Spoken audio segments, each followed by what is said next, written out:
the Shout Loud podcast, bringing the artists you love onto your headphones.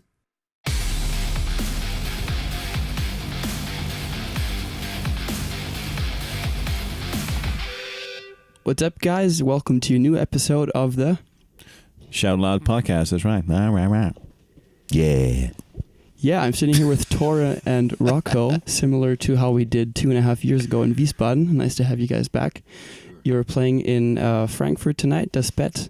How has the tour been so far, and are you looking forward to the show tonight? I think the tour has been fantastic, if I may be so blunt. You may. It's been really cool. Before you go, you don't really know what to expect, you know. So you just see numbers on a page, like how many people bought tickets and where you're gonna go and which country, and that's basically it. So you don't really have an idea of what that's gonna be like. But when we entered the UK, for instance, it was like, whoa, there are way more people than we ever had over there. And the people who were there were singing along to most of the new songs the most. So I think that's a great sign that they're either following us in really knowing our stuff, or they just got to know us, which both is great. What do you think? Yeah, that's true. Some of the places we already visited, like Nottingham. We did some Paris shows before, but this was a different venue. So it is like what Torre says. You don't really know what to expect. Sometimes you think you do, but you don't. That's basically the lesson we learned. But also we did some shows in France, cities we never been to. Nantes, Toulouse, Lyon. And there were a lot of people there, man. And that was a great feeling. It keeps you going. It gives you the little boost of energy or something that makes the day different. Because there's a lot of repetition going on. Each day is basically the same, you know. I like it, structure. But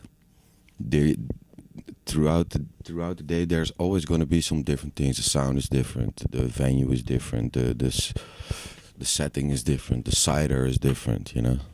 And these are things that, they kept me going, you know. I don't know how the other guys coped, but for me it was the little things. And yeah, no, it was a great adventure. Again, yeah. Something like that. So would you say in general that you write the songs in expectation of the live shows? Do you always have them at the back of your mind, or is that a totally separate notion for you?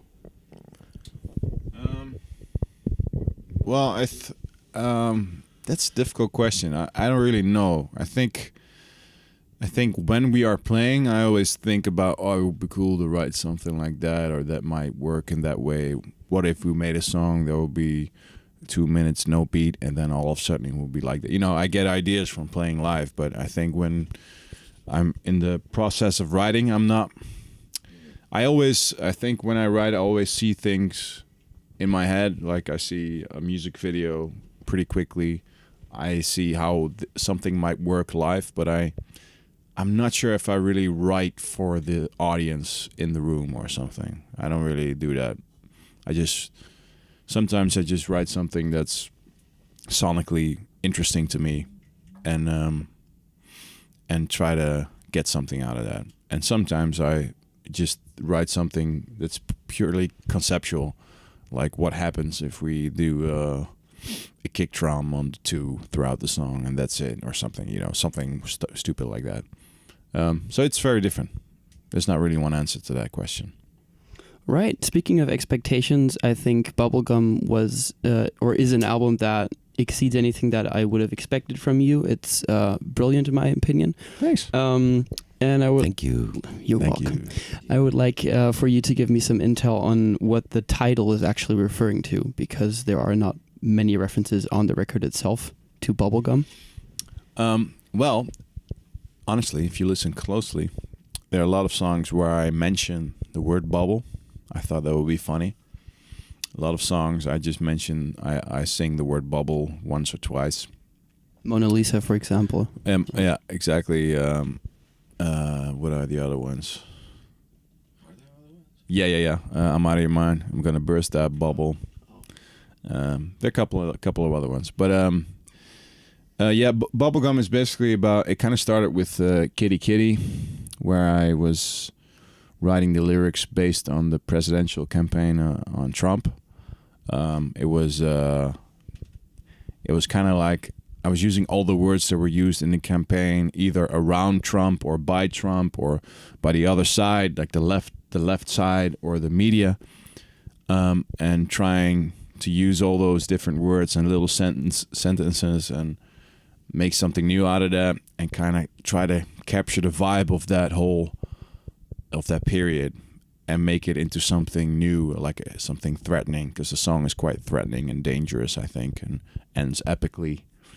So that was kind of the idea behind that track, and the video is very much based on the two bubbles, like the left side, the Democrats, the blue side, and the right side, the Republicans, the red side, yeah.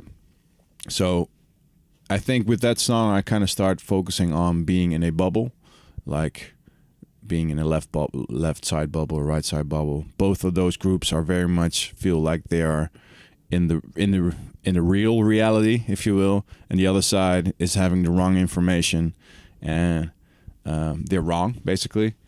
But they all feel the same way about the other side. So I was kind of focused on that, and then I noticed that a lot of songs were kind of about being in a bubble, either a personal bubble or like a political bubble that way, or social media bubble. And I felt like bubble was kind of the word of now. And when I noticed that, like 4 or 5 songs in, I noticed that those lyrics were all kind of thematic in that sense.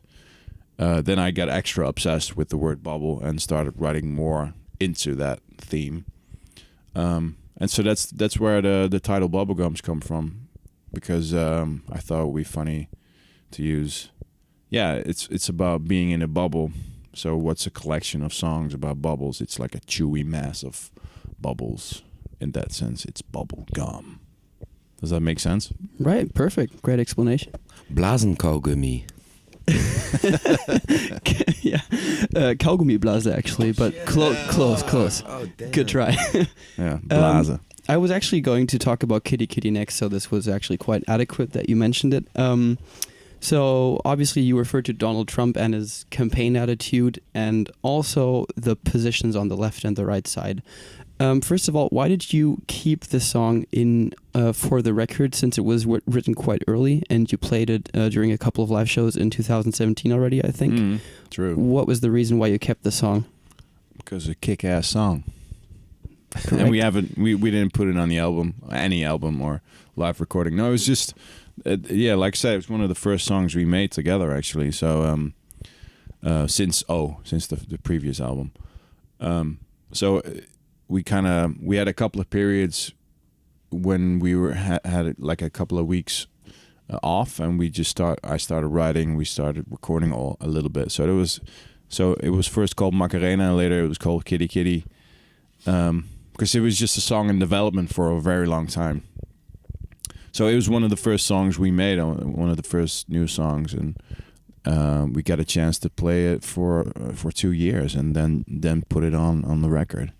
So it's a long time, but I think it's one of the best ones of the album, at least one of the most noticeable ones, and so that's why it's on the album. Yeah. Yeah, great. Then secondly, I also wanted to ask, do you believe, like, since the song is also about fake news and other aspects of Donald Trump's campaign and making up an image of yourself that is also referred to on other songs like Fake It Till You Make It, at least in a different way, but still on a similar notion, do you think that fake news are the new way to go for politicians? Or is it something that will become the standard, so to speak? I really have no idea. That's also kind of what that's all about. I don't really. like I don't really know. I don't really know anymore. As maybe I thought I knew, but now I'm kind of realizing with bubblegum, I don't really have the answers, but it's fun to think about it and write about it. So, like I said, you know, I think it was kind of the record is also kind of about knowing what is reality and what is fake, and it doesn't even matter anymore because it's all everybody's in their own world. That's how I felt anyway. So, Give me the microphone. okay, now I'm gonna give the microphone to Rocco. I think that something like fake news, it has always been around, you know. So it's not a new way. I think maybe 100 years ago they called it propaganda. It was also about creating a certain image for the people to believe in and to get behind this ideology that this image creates or something, or which I don't know the but I think this has always been around, and people are always gonna try to control other people. But what I like about the song, we get a lot of questions about, oh, so this is an anti-Trump song, or this is you must think this because of this, what you say in this and that song. But I think a good thing about Torre is what he just said, like he doesn't know. I read, you know, I never saw it as an anti song. I just saw it as a like from a bird's view, something like that. So he recognizes something and then uses the vernacular of this certain thing and tries to just paint a picture of what it is, and you can put your own meaning into it. People in the UK, they thought it was about Brexit, you know.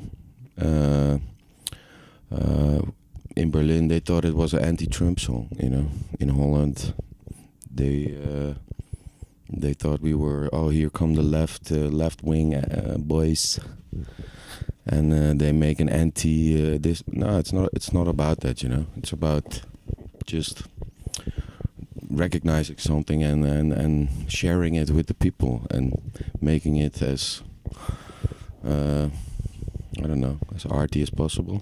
It's also kind of, especially if you look at the video, it's also kind of about creating a new world from the world we live in right now. So just using the words and the pictures that are given to us and paint a new one with it, basically. It's also just having fun with it. Right, that was a very elaborate answer. Thank you very much. Yeah. So your time is up right now. No, thank you. We have still some stuff to go with. I wanted to ask you about Pikachu specifically too, because that's a song that revolves around media use and specifically Instagram. I think you mentioned that in your when you went through all the songs track by track on the YouTube channel. But I would like to know from you specifically why this is an important issue for you, or why you got into this topic. I'm not sure if it's very important to me, but it's just I started making the demo and I just sung 1, 2 Pikachu. It sounded really good, and it was kind of a dirty techno song. And at a certain point I thought, Pikachu, it's like singing peek at you.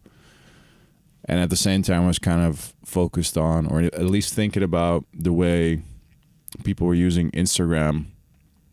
You know, when you're on the toilet, a lot of people are looking at Instagram, and I just was thinking about all these artist friends I have who use Instagram a lot to show a lot of themselves.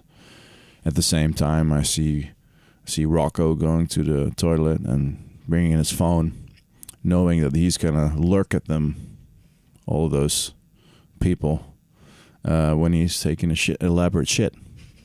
So it's kind of those two thoughts of those things. Like you have a dirty techno song, and if you start thinking about the way people are using Instagram and as posting stuff on it, but also the way people are consuming those posts, it's kind of dirty. It feels kind of, it's like the modern. I felt like it was kind of like a modern way of stalking, just from a long distance. You're looking at, because when you're posting so much of yourself, you don't really know when and how people are looking at it.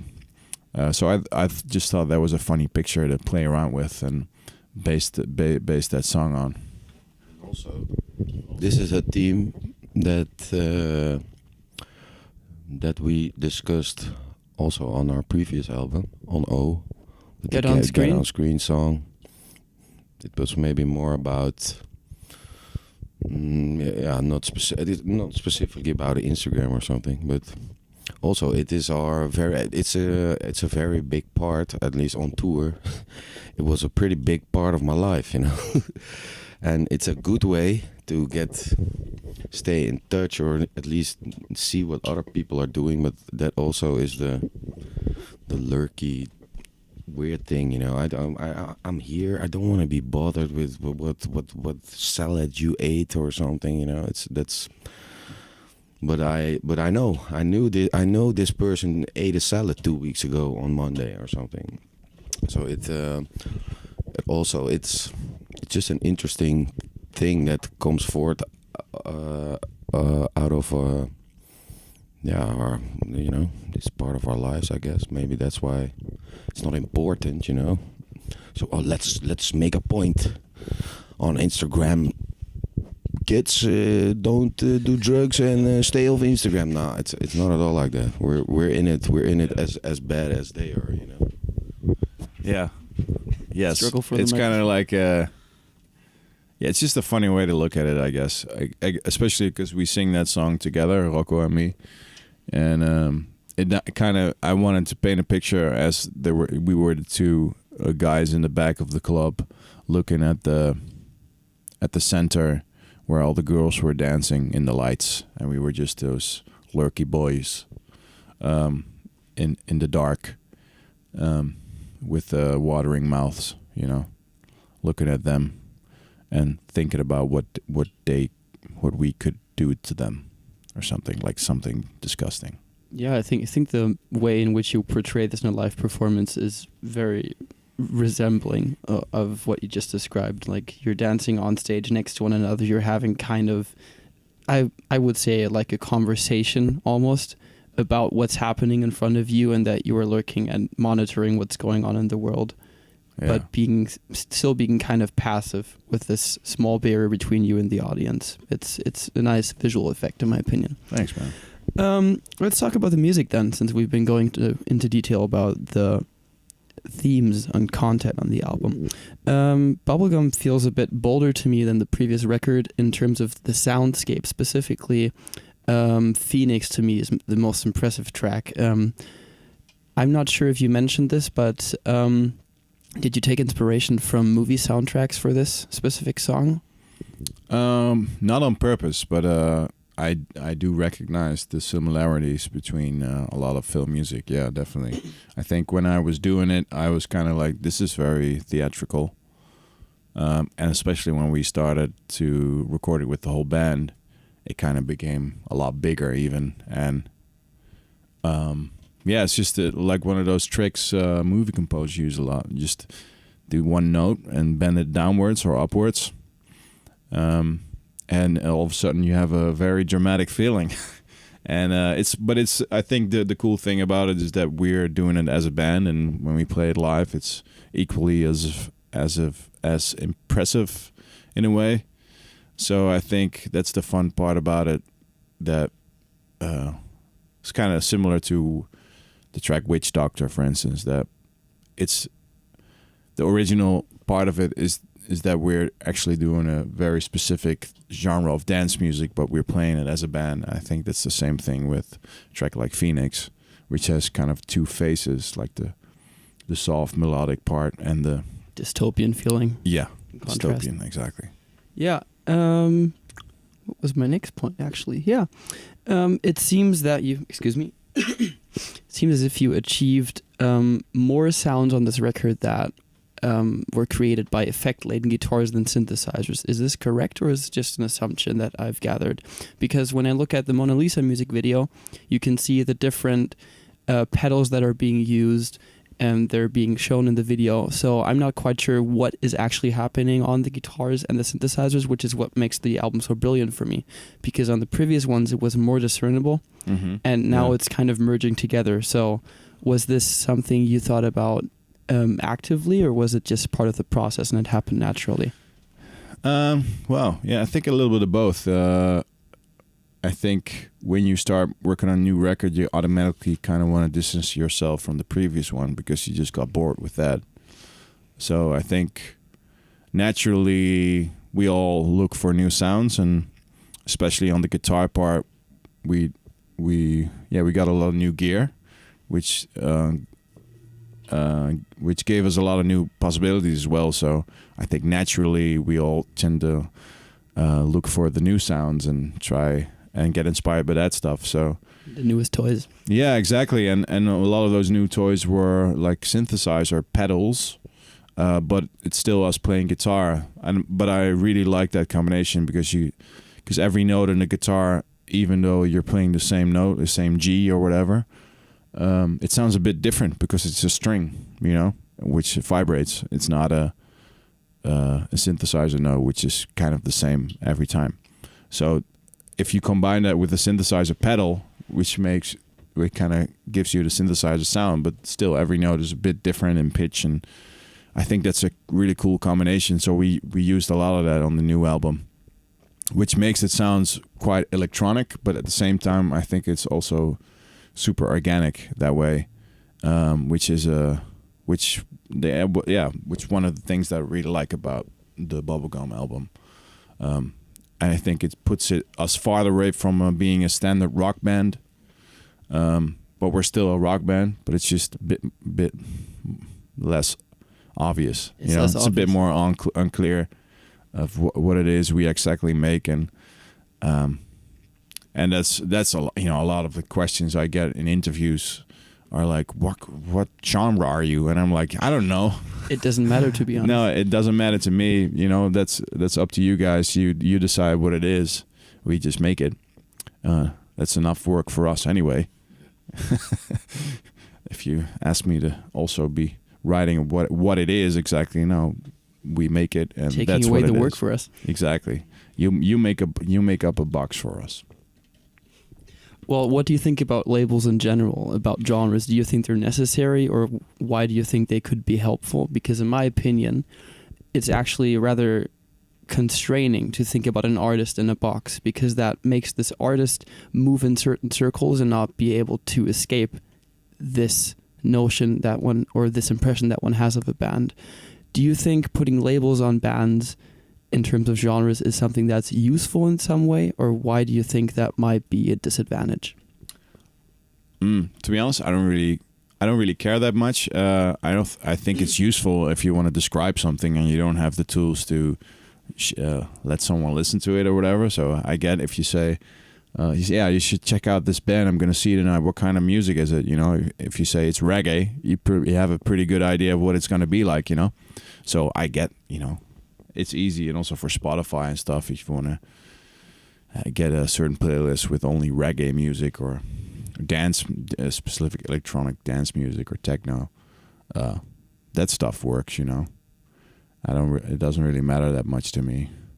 But if in the artist sense, I think a lot of artists put a label on themselves immediately, especially.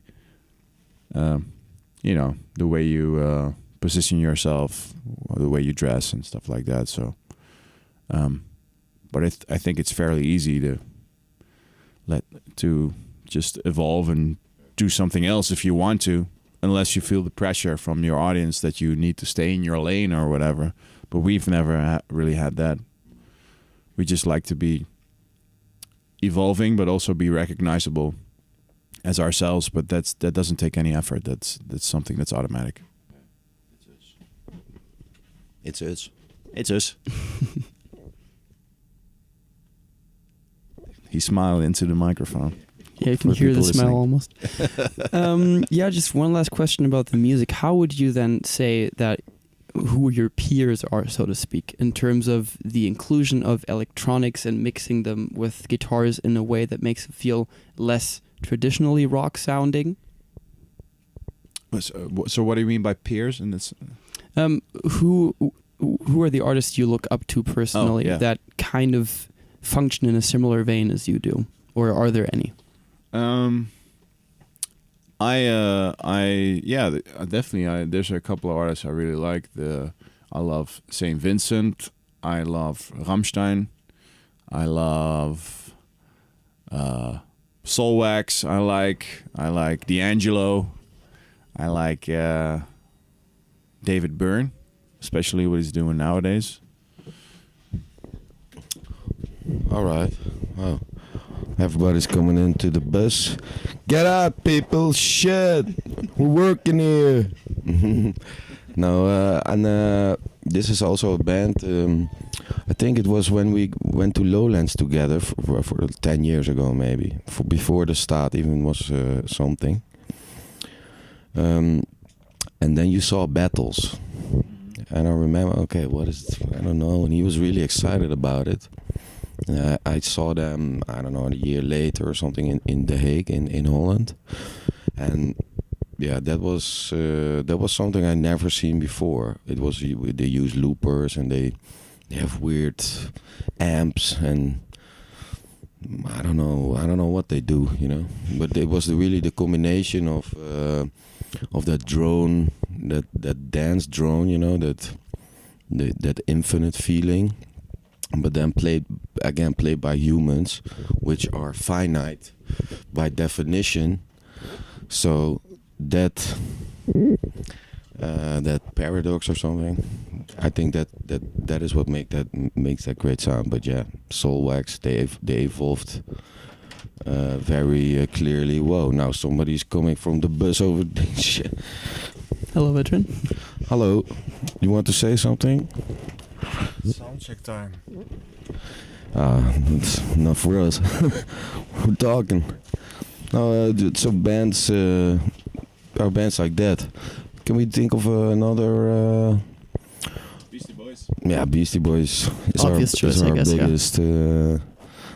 No, but and it's also important not to really look up to anybody. You know, mainly look up to yourself when you're sitting on the toilet, watching other people. Bands like that.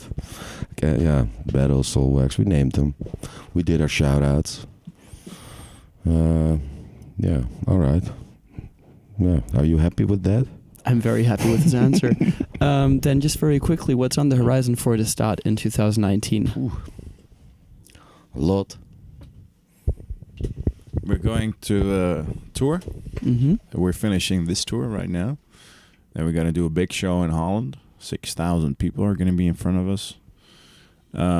We have a couple of festivals coming up this summer. More to be announced on the website. And the end of year, we're going to probably tour some more.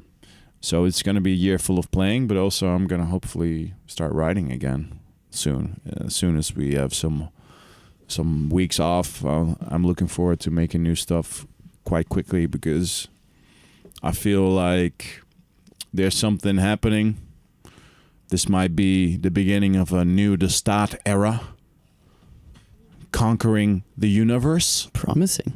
I feel like there's a lot of inspiration and looking forward to making new stuff and see where it's gonna end up and putting all of my focus into writing new stuff already this year and hopefully next year. And let's see what the universe has in stock for us, right? Yeah. That's basically what it. Yeah. That was it. Yes. No. Playing, making, love, art, living it, loving it. Right, thank you very much. I think our time is up right now.